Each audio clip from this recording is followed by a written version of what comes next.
En 2023, la population aura son fouet aux urnes. Ça, je vous le dis. Ezalapona Cash, Ezalapona FCC, la population nous regarde. Est-ce que tu sais que présence, il y a des membres à gouvernement, il y a des membres à parlement, c'est à titre protocolaire. Ata bazaki te eleki te. Siko échanger nini. Bato bazaki basengai bazala président de la République où il fallait acter au conseil de la magistrature. Bango nande bato so bazala. Yango nga na lobaka soki makambo wana na diplomatie esimbi te tokende na ona mandoki. Pe Rwanda tokobeta ata na 2 jours. Donc le palais du peuple, c'est un lieu sacré. C'est un lieu sacré. Na bamboka nyonso.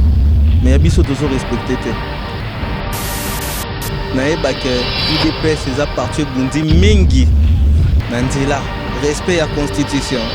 Babimisa babiloko ne touche pas ma constitution. Biloko belé babimisa. Mais qu'ils ont pété le bim. Bino kaka mouvano bim, c'est beaucoup mieux violer sous constitution.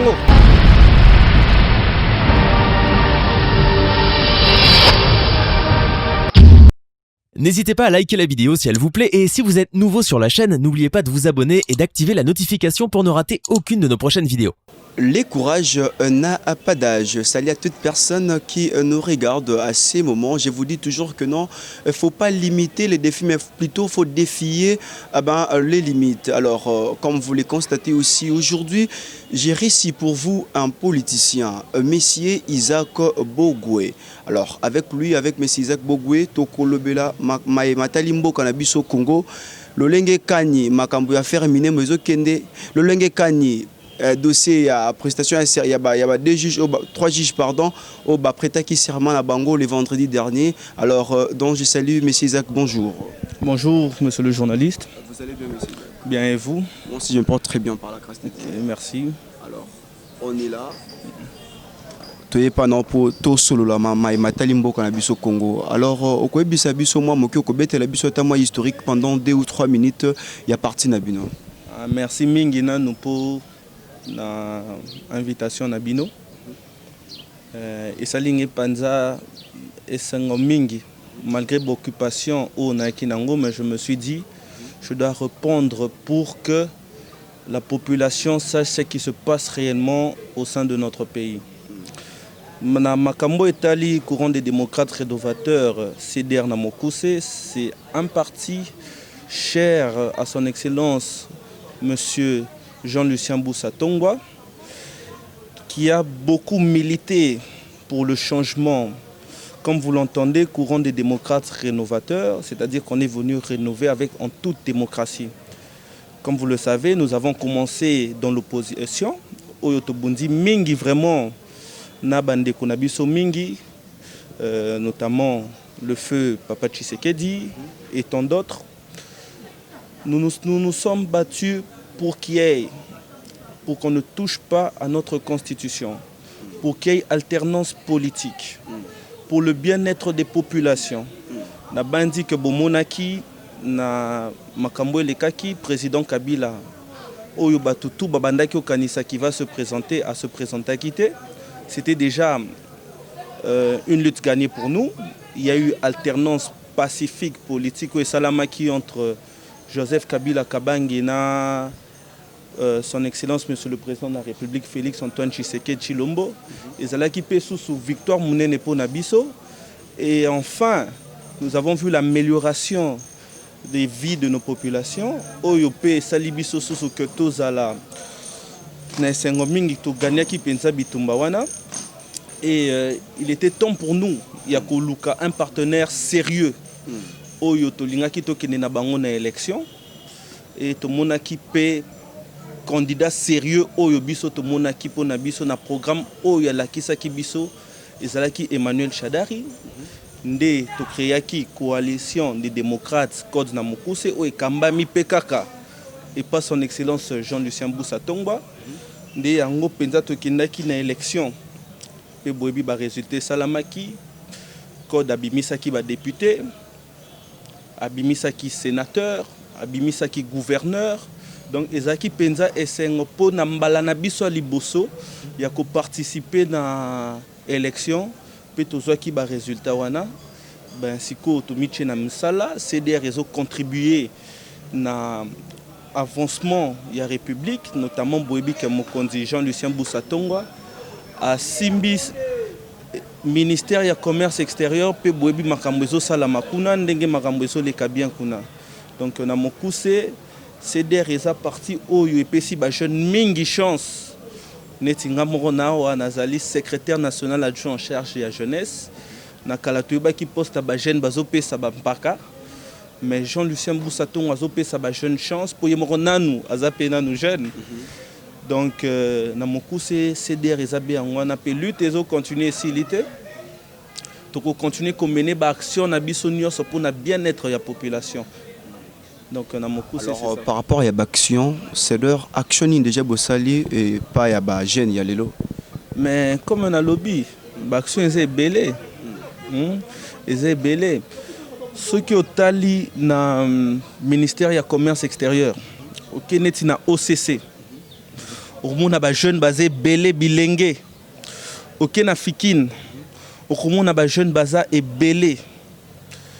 Donc yemoko busa alingaka ko promouvoir jeunesse po bitumba nyonso abundeli yango ye moko te abundeli yango jeunesse biso pe ba jeune tolandi nzela wana tobite toza ba jeune mais faut tobundela pe ba jeune toza pe na baleki na sima na biso oyo lelo tozomona que ba diplômé bazozanga misala bazokoma bakuluna bazokoma ba jeune bazomela ba masanga makasi o biso tozotelemela tolingi te tolingi que ba jeune bazala ba créateur d'emploi yango moni que même biso na kati ya CDR na kati ya jeunesse to formaka ba jeune to formaka bilenge wana to formaka belite to lingaka ko former kuluna te hein to lingaka ko former mutu akwiti te to lingaka ko former nde belite na moi moke okokutana nango au créer mon entreprise au sala mo eloko boy. C'est ça la jeunesse du CDR. CDR yana ba jeune délinquanté. CDR yana ba jeune élite, ba ingénieur, ba commerçant, ba avocat. Hein? Na ba couche nyonso. Tozana ba chauffeur, tozana bango nyonso wana elongo, ba maçon.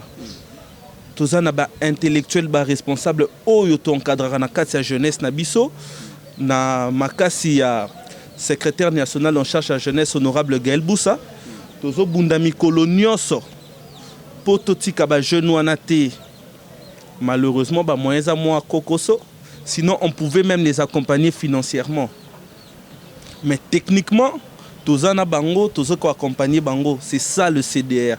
Le courant des démocrates rénovateurs, on rénove en toute démocratie.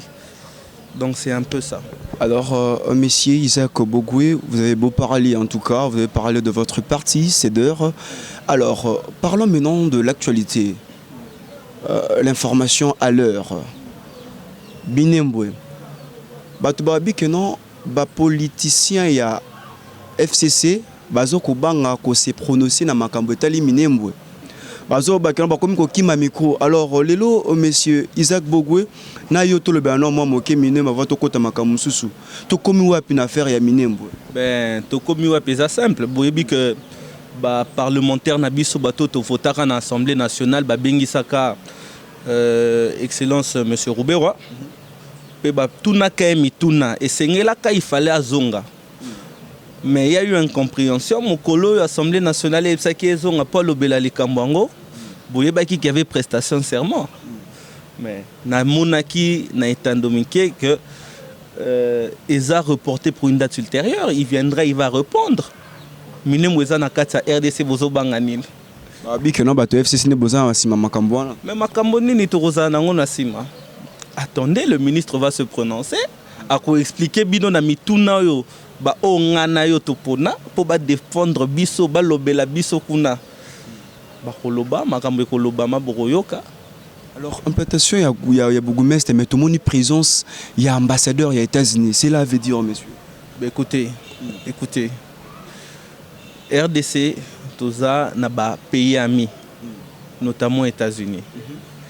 Baza ba ami na biso ceux qui bazui une quelconque invitation pourquoi bayate baye vopi mabe yango il faut que épée ça non baza ba partenaire na biso comme Belgique comme mboka ebele. Alors présence il y a ambassadeur impact né aux vraiment la présence naé wana pona ozolobela makambo ya minembo to ya prestation de serment.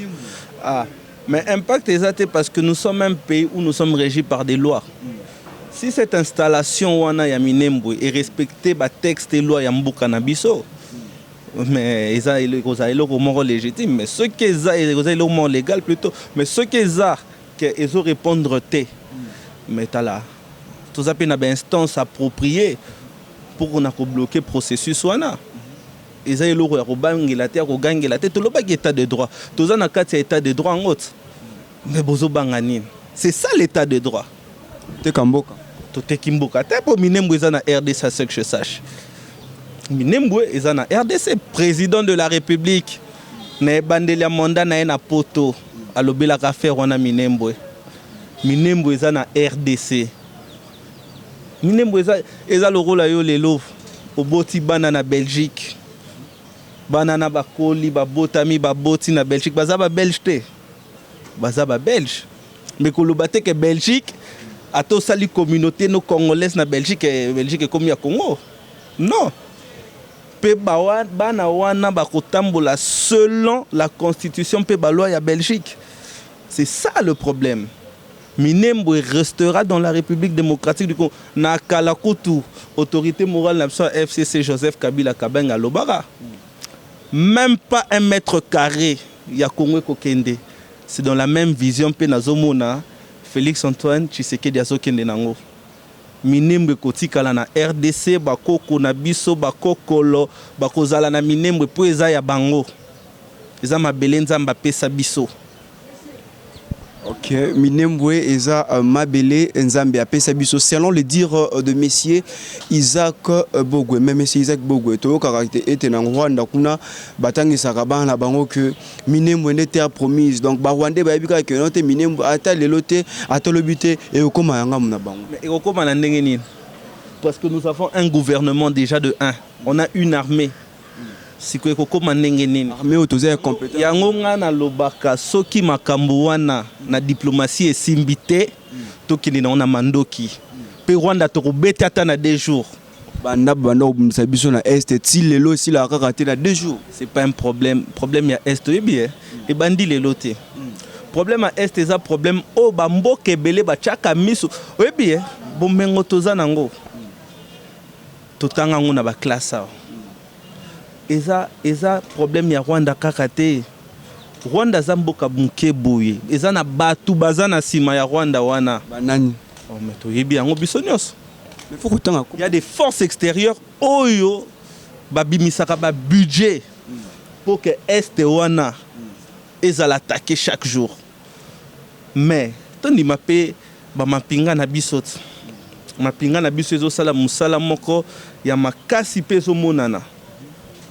Mais moi je vous dis, Mboko yo, Tourouzalana Kimia dans toute l'étendue du pays. Ce qui ont en 2001, Mboko ezaki ndenge nini. Groupe armé n'était ni boye, groupe armé n'était ni boye. Mais aujourd'hui, il y a eu réunification de ce pays. Ça arrivera. L'Est appartient à la République démocratique du Congo. Toko Bundelango, Toko Tika Makila Netio ya Rossi et Koufa. Biso petos après. Ça fait des années, bah massacre toujours dans l'Est. Aussi longtemps, Biso toza la armée, comme tu viens de dire que non, toza la armée ou Essengeli. Mais ça fait des années, guerre dans l'Est et aussi là. L'armée et cette armée-là se bat tous les jours. Mais na Biso eza na ba force, eza na sima. Eza le roi moi la muke mo roi yo tumbo la yo beti mbata. Motala boye ba gaillard rebelle ba na sima. Skotali otikali yo moko. Ça problème RDC toza nango toko bunda pe mabele wana eza ya biso toko bundela ngo tina suka ndeko Kabila bundeli yango Félix Tshisekedi azo bundela yango pe toko bunda anti toko longa azomona ozotanga komba Félix Tshisekedi mingi po ete bino bata FCC ya Micho bino na bango bozoka te mozotanga tanga kombo na mais toza wana te motuna mosusu monsieur Isaac Bogwe. Alors est-ce que comment na maema soto ça na Micho na mboka na biso ozomona te que rupture ya coalition FCC cash mais FCC toza après boyebi que FCC a boyaki kawezala na mboko peuple et salaki biso exprima ki biso confiance na bango mobimba. Vous avez 2 minutes. Oyo tozui ba député belé ezala na niveau national pe na ba province tozui belé mais totali to perdre na présidentielle au lieu to cohabiter to mema nungu to bité to vandi to se concerter na bandi bandeko na biso mingi ya IDPS bazo bosana eloko wana soki tolobi tozonga la cohabitation on sait qui sera perdant mais totali wana te tolobi pour l'intérêt ya peuple intérêt ya mboka to sangana yango toloba coalition FCC cash constitution na biso reconnaîtra ne mingi cohabitation na bakao mais biso tondimi coalition to vandi na bango to keye longo mais lelo baso bosana mais biso na FCC toza na toma kamba mike wana te biso tozo sa mosala ba ministère nyonso eza bato FCC tala misala ezo salam mais ba kolobela ngo te mais n'empêche toyoka ki mokonzi ya mboka lobaki tozozela tozali prestation de serment absence ya président Alexis Thambwe Mwamba absence aussi ya la présidente, la dame, madame Janine Mabunda. Alors, elle a connu vraiment et ça là qui que deux personnalités au basé élevé en Boka Nabiso, basant à la carte de la cérémonie. Mais tout simplement, vous voyez que la nomination a été le bilan banda juillet. Biso naebi naeba que UDP ses appartient bundi mingi nanzela respect à constitution. Babimisa babiloko ne touche pas ma constitution. Biloko belé babimisa. Mais biso pe to lobby mais bino kaka mubando bimisa beaucoup mieux violer sous constitution ngo. Mais article 158 est clair. Toboyaki to lobby to koki ko accompagner ma BT. Population retourne biso. Herba violer ki ba texte na ba loi boyaki wapi. Bozaki pe na bango. To bibiso makambo wana FCC mieux photo vanda na ndako otokomi omona siège le rôle à parlement partout dans le monde ils ont n'importe quel siège t otokomi omona balati ici ba militant ya ba parti songolo pakala ba komi ochabe sharp ya député national sénateur mais on se dit na éviter o ba komi ko yemba hymne national ya parti moko boye. Hein, dans une cérémonie officielle, le komaki hymne national. Oyo place ngape no ki motema pasi. Babo sanateke président Félix Tshisekedi asa président ya ba congolais nyonso. Ozala mutu ya MLC, ozala mutu ya PPRD, ozala mutu ya IDPS. Maintenant une cérémonie officielle, babimisi kaka le rôle militant ya IDPS.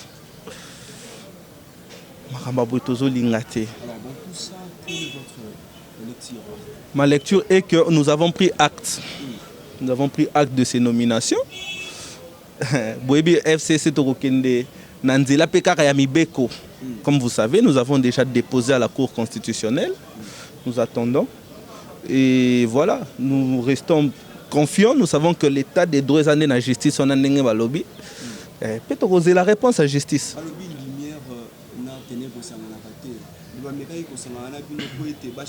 Banani nde siko ténèbres banani lumière. Mais bato IDPS bazobenga bino bato FCC boza ténèbres. Balinga ki babongo la do motema makasi balongi bino te. Alors bazo traiter bino ba ténèbres. Bon na évité hein. Eza lokolo zana mwasi no nandaku. Oyesaka mwasi na mwasi mabe otikala kane ponani. Senga divorce. Ok pas bandeko pas baninga mwasi wana nakangaki na ba message nakanga mais tikaye senga divorce siko koninga nini otika na mwasi mabe oyo baraka etango susu soki obimi moninga no aye pe akomi mwasi na ye.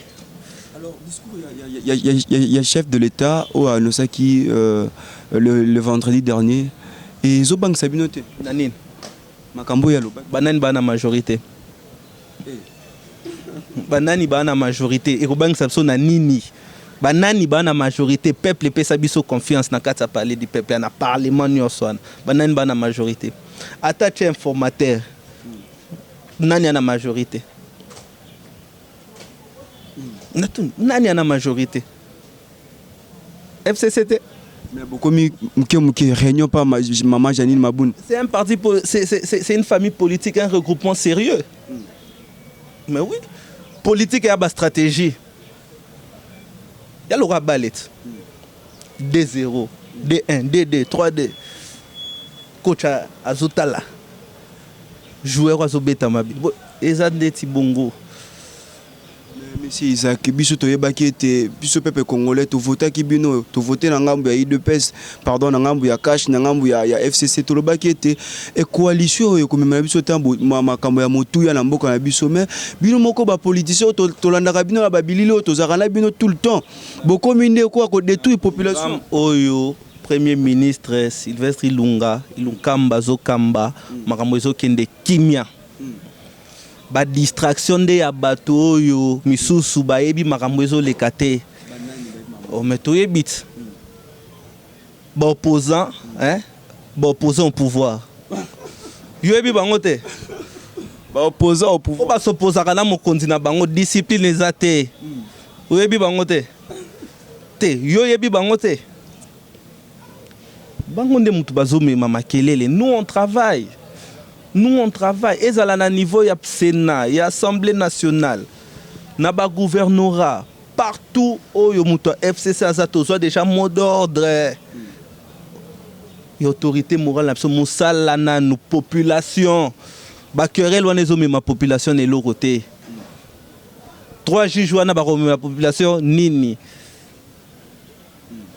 Et ça m'a moi il y a élection ba so préparer bon ba yebi makambalingo sala. Mais vous jugez, il y a eu de pèse qui est indiscipliné, alors que le président a fait une invitation dans Ndeko Ilunga, na PP, Ilunga Ilukamba a boycotté l'invitation à président. Je suis informé que mon colonne a une séance de travail importante pour Namboka. Mon kondi Amboka bengi a lobby que notre tika c'est important. Papa, il y a des nécessités de l'État où il y a un empêchement.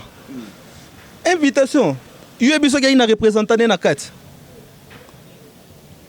Ndeko Pius Mabilo azaka na FCCT. Mais toi qui es Ndeko Pius Mabilo kamito azobengana FCCT. Nani a lobby. Tozoyo kaka. Mais ceux qui ba bengani ceux qui na mot d'ordre moko lobama qui a respecté tes commission de discipline kozala.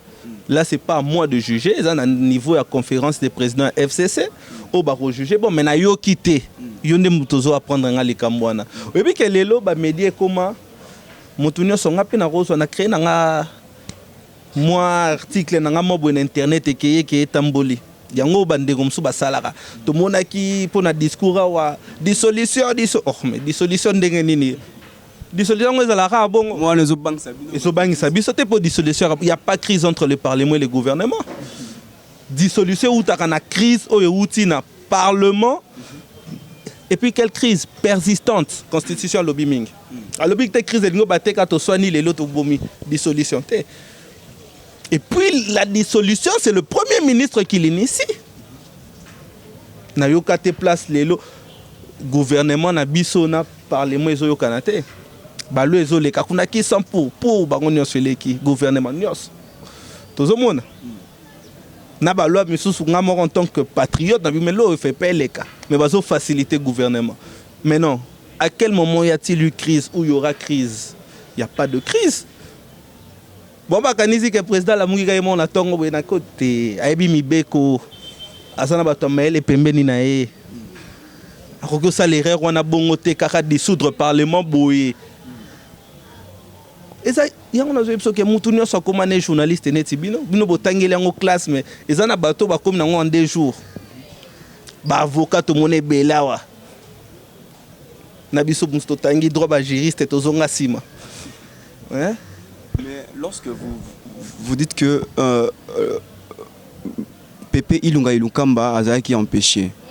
D'accord, Tonzimi. Alors, Madame Janine Mabounda Pépé a qui empêché. Le BATR et Bomoningo Bilawana. Amta FCCT. Mais tout autant la bateau bazo pesé. Mais tout autant la bateau bazo pesé. Mais Azo pesé, c'est le gouverneur de la. Je ne disconviens pas, mais Azo pesé t'es par rapport. Bilou il pèse. Mais par rapport, il y a 3 personnalités au bazar qui. Mais papa, est-ce que tu sais que présence, il y a des membres à gouvernement, il y a des membres à parlement, c'est à titre protocolaire. Ata bazaki te eleki te. Siko échanger nin. Bateau baki basenga baza la présidente de la République où il fallait acter au conseil de la magistrature. Bon on a des bateaux fallait bazalat. Mais biso totali au violer constitution. Ou esa Bible. Il y a des Congolais nyos bien que toi pays laïque. Coran ya batu mususu au violer en haut.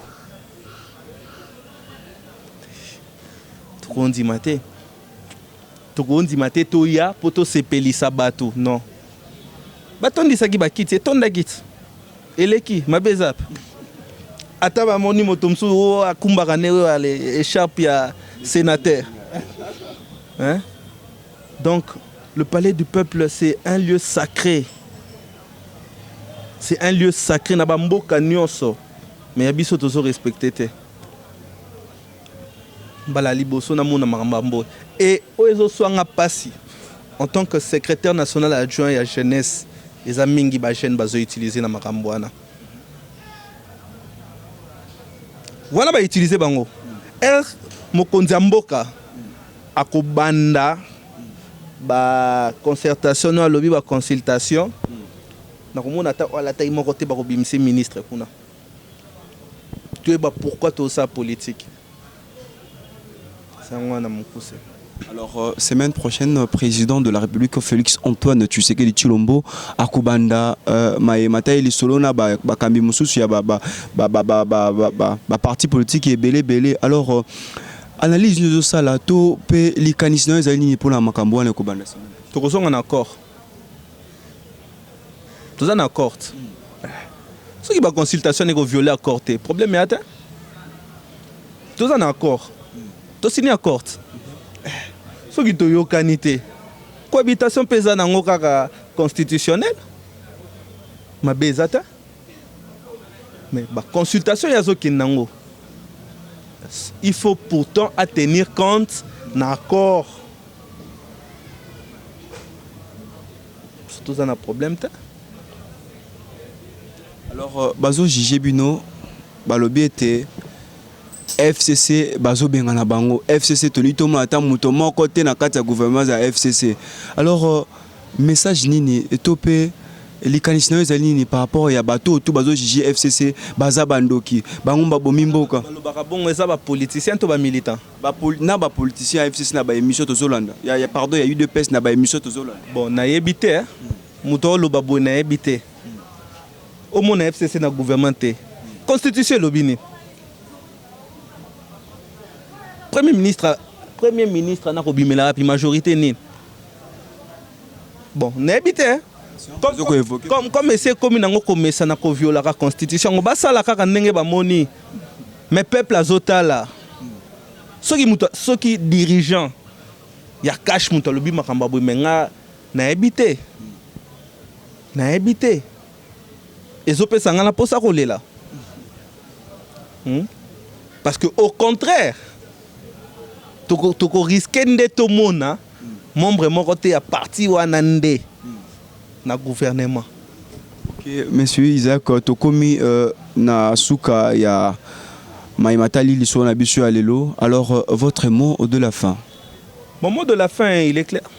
Je demande à tous les militants, militantes de mon parti politique, le courant des démocrates rénovateurs, de réitérer leur confiance à notre autorité morale, son Excellence Jean-Lucien Boussa Tungwa, ainsi qu'à tous les cadres du parti et à notre coalition, la CODE, sans oublier oyo ekambi biso nyonso FCC pe na autorité morale na biso Joseph Kabila Kabange. Nous restons fidèles à nos partenaires. Nous restons fidèles à nos partenaires. Donc, Tozawana, Tozota l'évolution, Tobundande pour na bien-être à la population, pour na intérêt politique, pour la population, l'IP kita, dollar kita, hein? Pouvoir d'achat ya congolais, makambo biso tolingi, état de droit ya solo.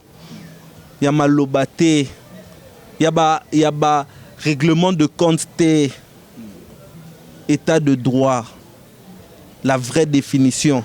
Il y a motolingi. Transport, bus et côte, avion na Congo Airways et côte na province, bandela. Et le robiso tolingi. Toko man armée à Yambo, en Afrique. Makambo ba congolais bozela yango wana programme à chef de l'état ezala respecter ba querelle wana komema biso esika moko te tovanda moto na moto ne bongane ba pesi asala musala parce que la population n'est plus dupe. En 2023 la population aura son fouet aux urnes. Ça je vous le dis. Ezala pona cash, ezala pona FCC, la population nous regarde. Et ça, c'est très important. Et de notre part, la jeunesse, on va accompagner ceux qui ont ma bête au même Merci beaucoup. Merci beaucoup. Alors, c'était Messier Isaac Bogoué, Oazali, secrétaire adjoint, na partie à CEDER. Alors, naende to sololi matali politique yambo canabiso. Je vous dis toujours qu'il faut s'abonner massivement dans votre chaîne MC Télévision, une chaîne intelligente. Alors, c'était votre humble serviteur, le journaliste d'investigation Enoko Binta. J'ai dit merci à Steve Nzinga, mon conseiller spécial depuis Tunisie. J'ai dit aussi merci à toi, Merdi Bumba. J'ai dit aussi merci à toi, Nicole Pemba, Giel Binta. Je vous love, il y a trop. Quant à moi, je vous dis bye.